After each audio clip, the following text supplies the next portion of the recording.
예, 그러면은, 저번 말씀드린 데 이어서, 그대로 말씀드리겠습니다. 우선 부처님이 계시던 시대의 문화를 좀 살펴봐야 되지 않을까, 그런 생각이 들어서, 기원정사와 스라바스티, 사위성에 대한 것을 좀 살펴볼까 합니다. 그것이 오늘날의 어떤 문화하고 어떤 비교가 될 수 있지 않을까 생각을 합니다. 근데 사위국 기수급고도곤이라고 이렇게 금강경에는 표현을 했습니다마는, 사위국은 스라바스티 나라의 사위성입니다. 캐슬입니다. 그래서 그 사위성이 수도였는데 굉장히 발달된 문화를 가지고 있었던 것 같습니다. 그게 이제 여기는 기원정사가 나오니까 기타 태자도 이제 나오겠습니다마는, 급고독장자, 많이 이렇게 어려운 사람을 도와주는 그 장자가 이제 부처님께 정사를, 마땅한 정사를 하나 이렇게 보긴 했는데, 이게 바로 태자의 땅이니까 가서 얘기를 드렸더니 태자가 자존심이 상했는지, 그러려면 거기다 금을 깔면은 내가 기정을 할까, 그러지 않고서는 안 된다. 그걸 그대로 실천을 했죠. 참 대단한 발심인데, 글쎄 요즘 아무리 많은 재력을 가졌다 하더라도 그렇게 발심하기는 쉽지 않겠죠. 그러나 자기 재산을 다 탕진해서 금을 깔다 보니까 마지막 나무 있는 데 가서는 금이 다 떨어졌어요. 그 정도로 다 깔았어요. 기타 태자가 그만 감복을 해서, 야, 이렇게 당신이 다 이걸 바쳐서 모시려고 하는 분이 계시다면은 나도 이 나무를 기증하겠다. 그래서 이제 기수가 됐죠. 근데 이것이 지금은 그대로 전문화이기 때문에 인도에 가서 기원정사를 탐방할 수가 있고, 우리는 이제 교불련에서 거기를 탐방했을 때 금강경을 그 앞에서 독송했습니다. 아주 깊은 감회가 있었는데 환희심이 났었죠. 근데 이건 이제 일본 사람들이 여기를 발굴하는지 뭔지, 그다 이제 띠를 두르고 뭐 이렇게 하는 걸 봤는데, 사헤트 마에트라고 이제 그렇게 했어요. 근데 이제 전문화이기 때문에 위에 있는 건물은 많이 없어졌지만은 벽돌 문화는 다 남아 있습니다. 우리가 좀 아쉬운 것은, 우리의 불교 문화가 이 북방을 통해서 들어오면서 목조 건물이죠, 전부리는. 그래서 화재가 나면 다 소실돼 버리죠. 중국에 있는 그것도 뭐 그렇겠지만은, 신라시대 황종사 구청탑이라든가 목조였으니까 다 타버리고, 그 터만 보면은 참 상상하기가 힘들어요. 그런데 외려 저쪽 동남아 쪽에 태국에서 스코타이, 아유타야, 미얀마 이렇게 올라가면서는 유적이 그래도 전문하기 때문에 지붕은 없어졌어도 다 그것이 남아 있습니다. 기둥과 이게. 그리고 로마에 가면은 석조 건물이 남아 있으니까 그 기둥만 봐도 굉장히 장엄함을 느끼죠. 이런 면에서는 이 전문화가 굉장히 문화 유적을 남기는 데는 큰 역할을 하지 않았나. 인도가 전부 전문화가 많이 있으니까 그 유적이 그대로 아직도 보존되어 있다는 것. 그래서 이제 스라바스티가 음력으로 하면은 이런 것이 정설인지 그냥 유추한 것인지 모르겠습니다만은, 신라벌이 스라벌이 이제 그대로 불 할 때 그것이 V로 하면 약해지니까 셔벌이 지금의 서울이다.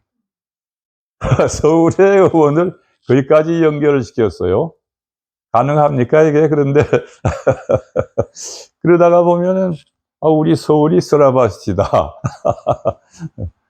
그 어원이 뭐 그렇다게 보면은 참 굉장한 인연이 되는 건데, 근데 음, 어, 스라바스티에서의 그 부처님이 정말 닭발을 하시기 위해서 그러니까 뭐 한 2km 정도 기원정사의 스라바스티가 이렇게 된다면은 닭발하기에 적당한 거리죠. 2km가 더 될런지 그건 모르겠는데, 그 1200 기구들과 이렇게 들어가는 그런 장면을 연상해 보면은, 뭐 지금도 그 닭발은 미얀마라든가 태국이라든가 이런 데 다 남아 있죠.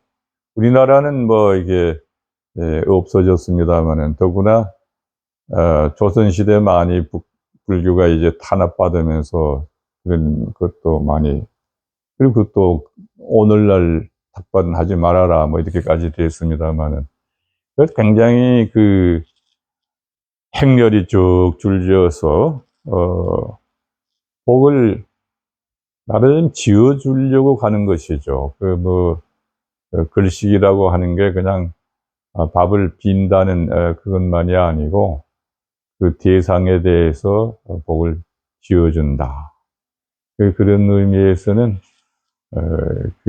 그때 문화의 상당한 그 보시공덕, 뭐 보시바라밀이 제1바라밀이 됩니다만은 6바라밀에 큰 그 역할을 하지 않았나, 그런 생각이 들고, 저는 그런 생각을 했어요. 인도를 이렇게 둘러보면서 타골이 그 시의 아름다운 것을 많이 이렇게 표현했는데, 이러한 풍경과 이러한 영적인 어떤 기운이 타골로 하여금 이러한 시를 쓰게 했겠구나. 타골의 기탄자알리 같은 것을 이렇게 보면은 굉장히 그 초월적인 인류의 어떤 그거를 느낄 수 있는데, 그래서 이제 참, 그렇게, 물론 간디와 같은 마하트마도 있습니다만은, 그런 위대한 영혼, 혹은 숭고한 영혼, 또 뭐라고 할까요? 뭐, 초자연적인 어떤 그런, 거기까지 이렇게 이르는 그런 영적인 어떤 힘이 있지 않나. 그런 거를 이제 좀 느끼죠. 오늘날 문화가 아무리 과학이 모든 기구를 이용해서 AI가 발달되고 모든 그런 첨단 그 기기가 이렇게 됐지만은, 우리가 이 영적인 측면에서 봤을 때는 그것이 영적으로 서브리메이션이, 말하자면 성화가 되지 않을 때는 그 한계 속에서 벗어나지는 못할 것 아닌가. 또 AI의 문제점 같은 것도 뭐 많이 이렇게 지적하고 그런 걸 보면은, 이런 영적인 어떤 분위기, 그런 문화, 이런 것이 굉장히 소중하지 않나. 사라져버린 과거에 이미 부처님이 남기신 그런 기운, 그런 흔적, 이런 것을 그리워하게 됩니다.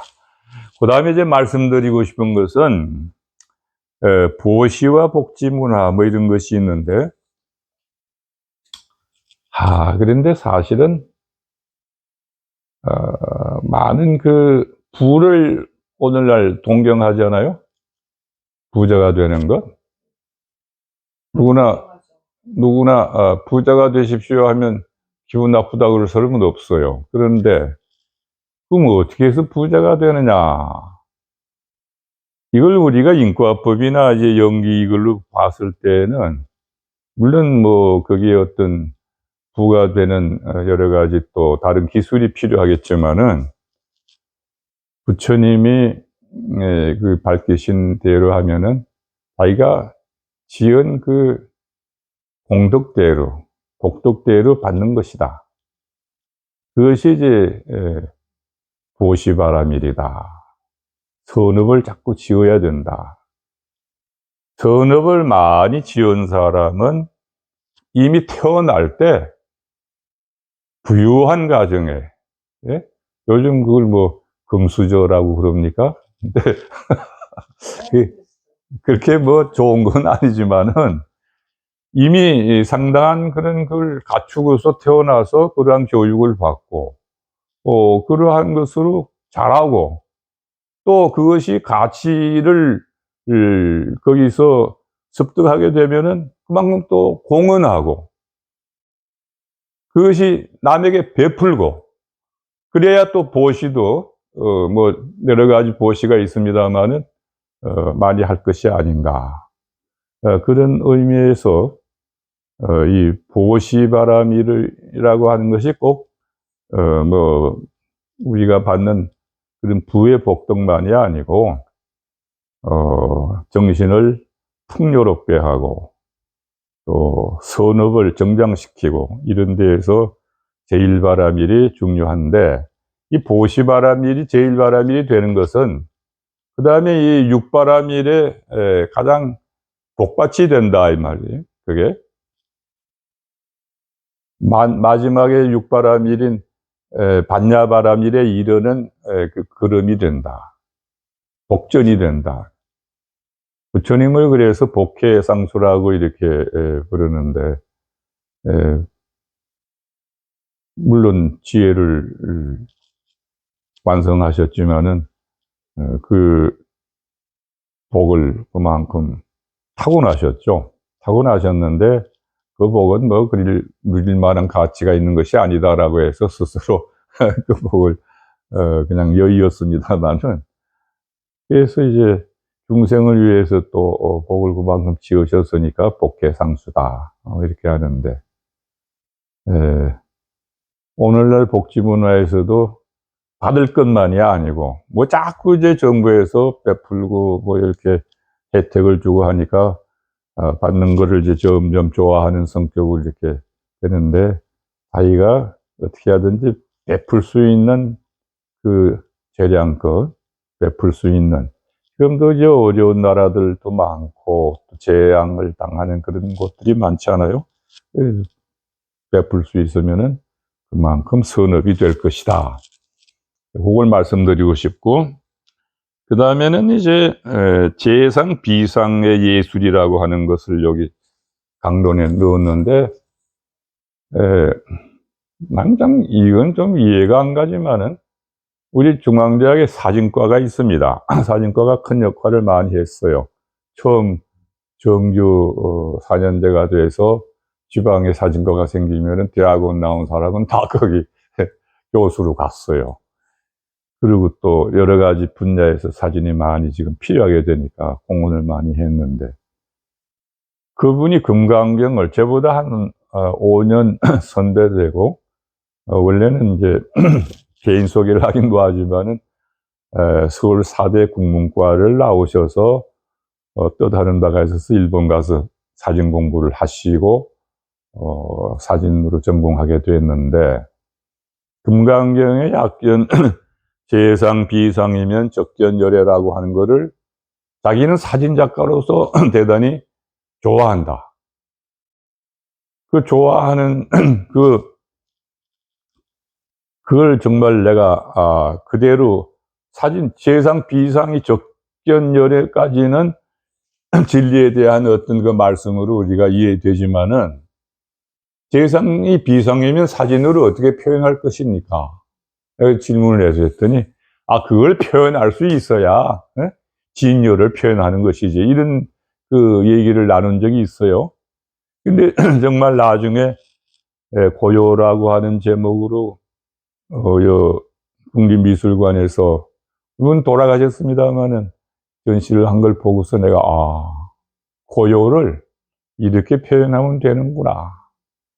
그럼 물이 흐르는 거라든가 이 고요한 것은 자연 환경 속에서 얼마든지 찾아낼 수가 있습니다. 비상 속에서. 우리가 지금 화 중에서, 그림 중에서 개념 예술, 뭐 추리 예술 이렇게 나가는데, 흰색 단색화라는 게 있어요. 그럼 여태까지는 뭐 인상파도 있고 뭐 야수파도 있고 뭐 형상이 이렇게 있다가 다시 추상이 나오고 그랬는데, 그럼 하얀 그림 아무것도 그려지지 않은 이걸 보고 뭘 어떻게 생각을 하란 말이냐. 그렇게 이제 까지 진전이 됐는데, 그걸 모노크롬이라고도 하고 뭐 검정색인 것도 있고 그냥. 그럼 이거 뭐냐, 그게 바로 약견 재상 비상 아니? 근데 거기서 적견열애할 수 있으면 다행이지만은 사람들이 이게 뭐야 도대체 여기서 끝이게 되죠.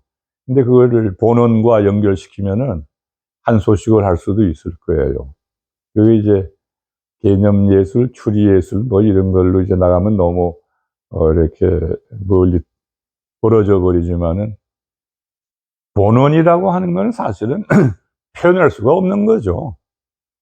우리 언어라든가 형상이라든가 무엇으로도 표현할 수 없는 건데, 그래서 언어 도단, 말길이 끊어진 자리, 거기가 진여의 자리다, 진리의 자리다, 그런 것은 표현할 수가 없다, 무설설이다. 불법 강당을 불국사에서 무설전 이렇게 표현한 것이 그것이죠. 요 강론은 여기까지 하겠습니다.